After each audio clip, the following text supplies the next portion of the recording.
You're still watching TVC Breakfast. Now back in Lagos, it's time for us to know what is happening all around the world. And the only lady, like I always say, that can tell me the facts is standing by. Good morning, Olamide Odekole. Good How are you? morning, Rhea. You flatter me. Guys, there's so much to get into. Shall we see what everyone's talking about this morning? Take it away. Good morning, Nigeria. Like I always say, TVC has a finger on the pulse and our eye on the streets. And here on the Trending Now segment, my team and I do our best on a daily basis to bring you all the trending stories that are shaping the world you and I live in. We begin today with some good old politics, where the son of the Speaker of the Lagos State House of Assembly, Abdulgani Obasa, has been confirmed as the new chairman of Agege local government following the resignation of the substantive chairman, Tunde Azeez. Now, Azeez, who had been on medical leave since July, officially resigned due to health challenges, a move that paved the way for Abdulgani Obasa, who had been serving in an acting capacity, to take over. Lawmakers at the council unanimously confirmed his appointment, citing his contributions during his time as acting chairman and the need to avoid a leadership vacuum. Azeez's resignation and Obasa's confirmation come amid growing public discussion about political succession and influence at the grassroots level in Lagos politics. His emergence also reignites debates around about the reach of political dynasties in local governance and whether family ties in politics can ever truly be separated from questions of influence and opportunity. Let's take a look at social media. I'll take 3 tweets. Tonya Barkanisa says, "Politics sweet past Nollywood. Lagos State House Speaker Mudashiru Obasa first nominated his son for Agege local government area. People cried, shouted, and even threatened. So the man listened to their cries, or so we thought, and nominated someone else.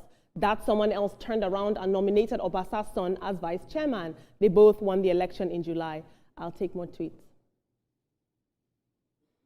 Adeolu says, "Lol, this was the plan all along. The chairman was bedridden before and during the last local government elections a few months ago. So instead of putting the Speaker of Lagos State House of Assembly's son on the billboards, they used the sick chairman to secure a path for the son. We can't substantially say."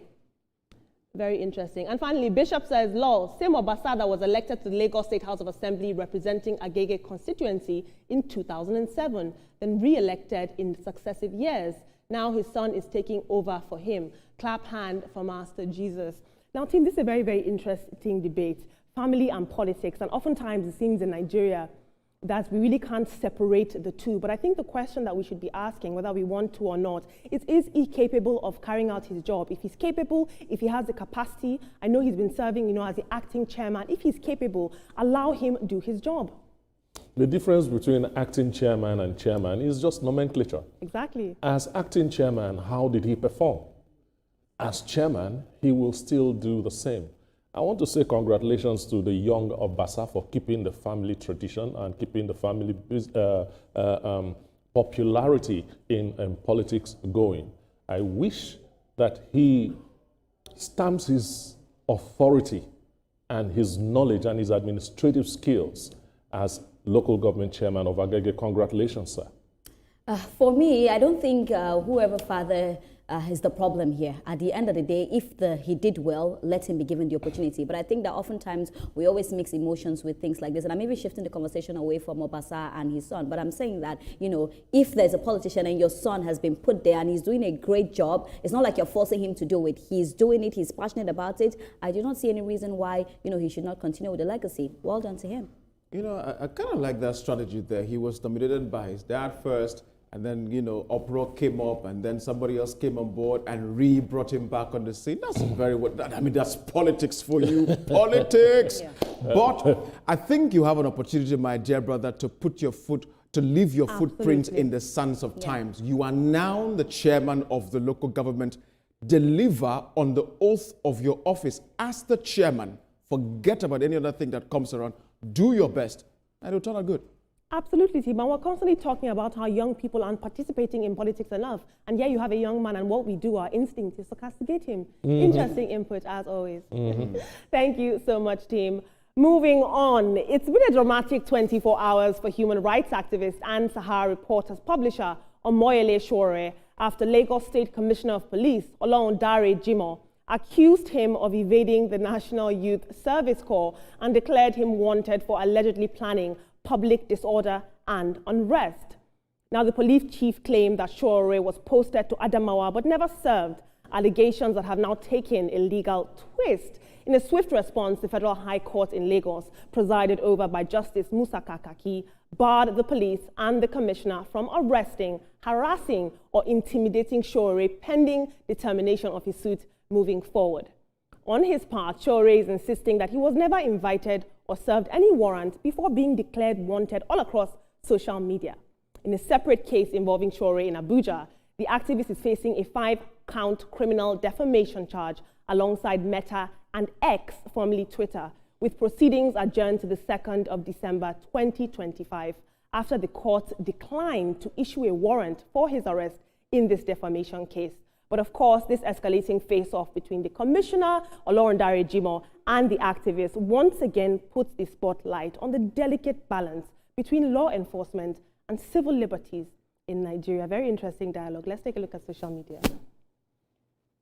Black man CEO says, I thought you don't obey court orders, so why are you running back to court to seek redress? That is the story. ISIP says, the real question isn't about NYSC. It's about leadership, accountability, and the right to speak truth to power. You don't need a government certificate to demand justice, good governance, or police reform. Sowore's courage to question authority is what many in uniform fear the most, an awakened citizenry that refuses to be silenced. I'll take one more tweet. Finally, Mpelo says, most of his followers have forgotten that without an NYSC certificate indicating a successful service to the nation in total compliance, you can't contest for any elective office or be assigned a political office in this country. Why was Madam Kemi Adeosun forced to resign? Always very interesting when I take your tweets. I love them, guys. Team, Sowore, it seems as though, he went from activist to controversy, and some people, and it almost seems like there's this celebritization of his brand of activism, and oftentimes the issues that surround him actually focus on him instead of the problems that he's trying to solve and the causes that he's trying to give a voice to. An old saying says, if you're going to equity, you better go with clean hands. True. So if you're doing his brand of activism, you better make sure that you don't have skeletons in your cupboard. Before now, it didn't even cross my mind to check if he has gone, if he did his NYSC or not. But you see, they are talking about NYSC and he's talking about another technicality here. That gives you a picture of how that case will go. We'll just wait and see. We just have to wait and see. Olamide, whenever you bring a story about him, I'm come see, come sir, because I don't know where I stand with him. When it comes to Sowore, he speaks a lot, so I don't even know which one to believe. And I feel like as an activist, you cannot have skeleton in your cupboard. Like, it's not possible, because people will dig it out. And a lot of people have accused him. He went from being somebody that is always speaking, people respect him, to now somebody that people always doubt anything he says. If he tells you his morning, you want to check and see if it's night. I just want to see how this pans out, actually. Olamide, that's the right word, celebritization of his advocacy. My brother Sowore has an agenda. If this one is not cashing any longer, we have to find another way of cashing this thing out. Because if he's really fighting a just cause for the purpose of it, you don't need to be held on a pan, for advert.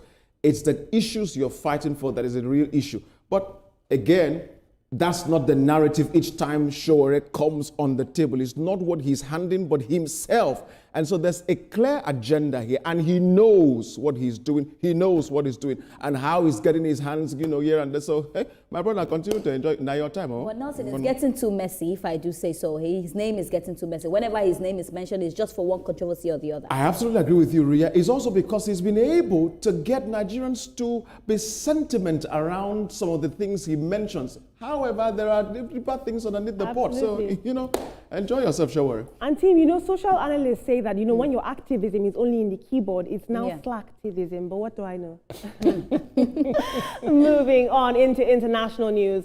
The director of the Miss Universe Thailand organization, Nawat Isaragrisel, has been barred from participating in activities connected to this year's Miss Universe competition.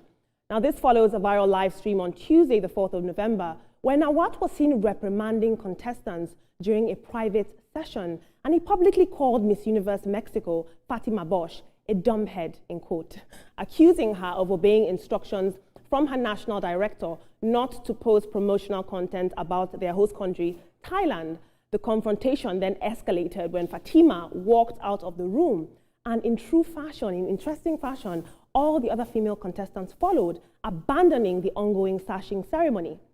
Since then, the Miss Universe organization has since restricted Nawat's participation in all official events as the competition continues.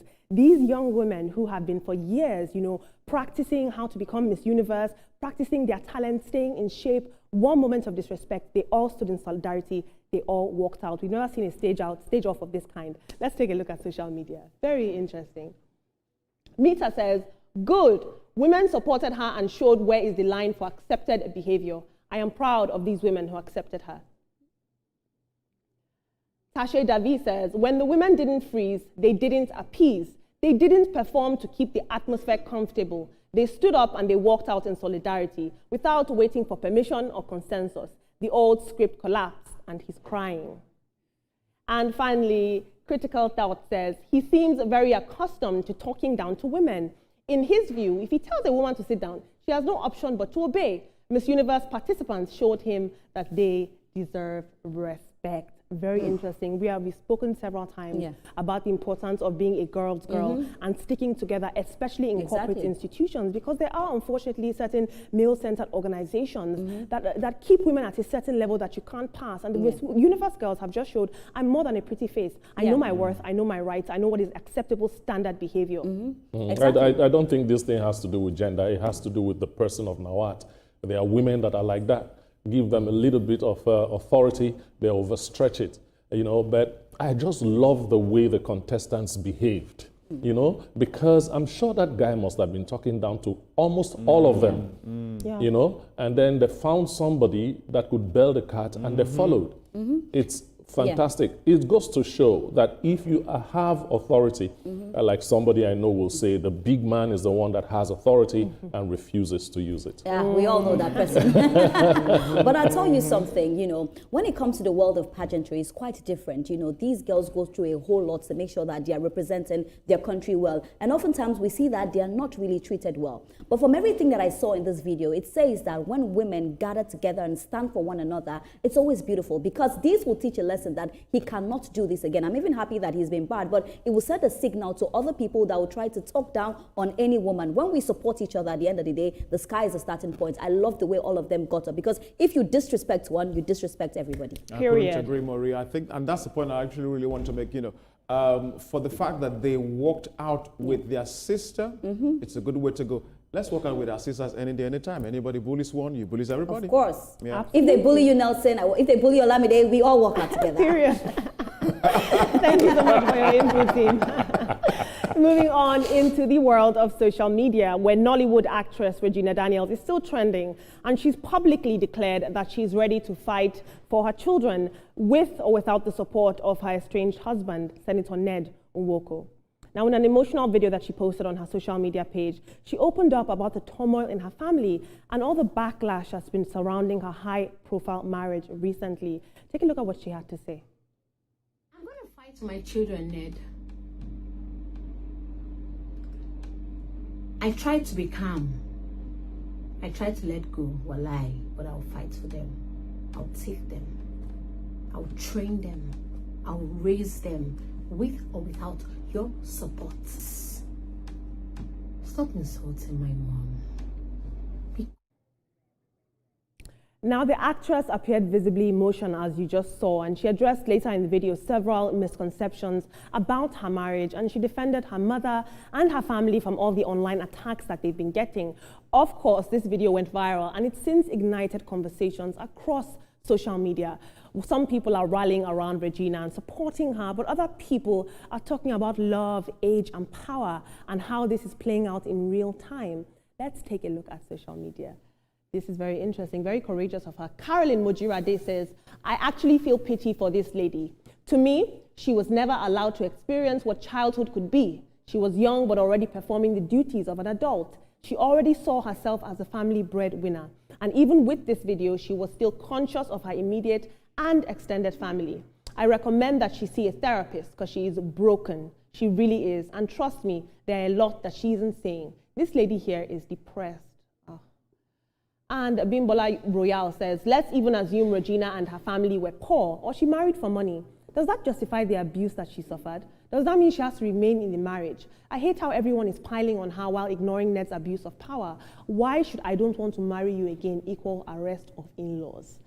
Ooh, this is very interesting. And Prayer says, saying you married Ned for love and not money is so diabolical, because how did you marry a man who is old and have 5 wives for love? It's not like he has the strength and time to love bomb you. Someone who didn't put effort in his dressing for your wedding, girl, bye. Oh my God, online sometimes it can all be so brutal. And that is very tricky. Team, please speak to this. All week it seems like I can't stop talking about Regina Daniels. Back to back to back we've discussed whether we're not in their house, but we're seeing that she's allegedly being intimidated by him. I don't know what's going on in their marital home, but because he's a lawmaker and because she's a public figure, unfortunately, it spiraled out into this online drama that doesn't seem to be ending anytime soon. Online drama. No, it wouldn't have been an online drama if it wasn't brought online. That's right. This is a very private thing.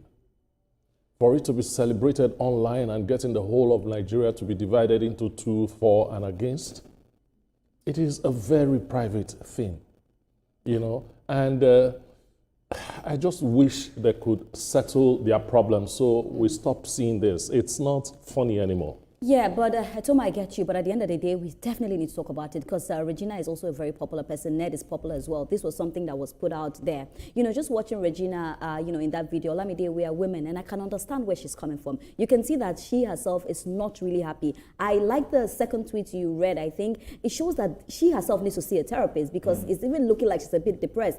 Now, what I want to tell Nigerians is that, okay, let's say she married for money. Why castigate her if this person was beating her? And this is me sitting down here talking as a woman. Nobody deserves to be beaten. Even if you make a mistake, mistakes are mistakes and they are made. But then again, I do not support abuse at any form. I do not like what he's doing to the brothers and the fact that these people are very family oriented. I just pray and I hope that, you know, Regina gets the peace she loves. She gets her children back and then this force stops. She deserves better.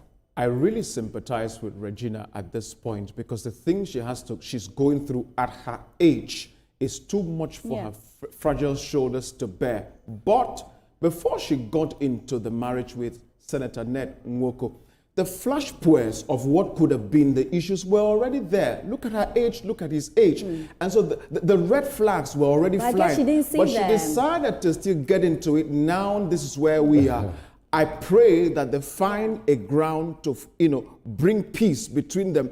If separation is the way, then peacefully go away. Let everybody have their rest of mind. But Regina, we sympathize with you endlessly, my dear sister. It's a sad thing you're actually experiencing. Thank you so much, team, for your empathetic input.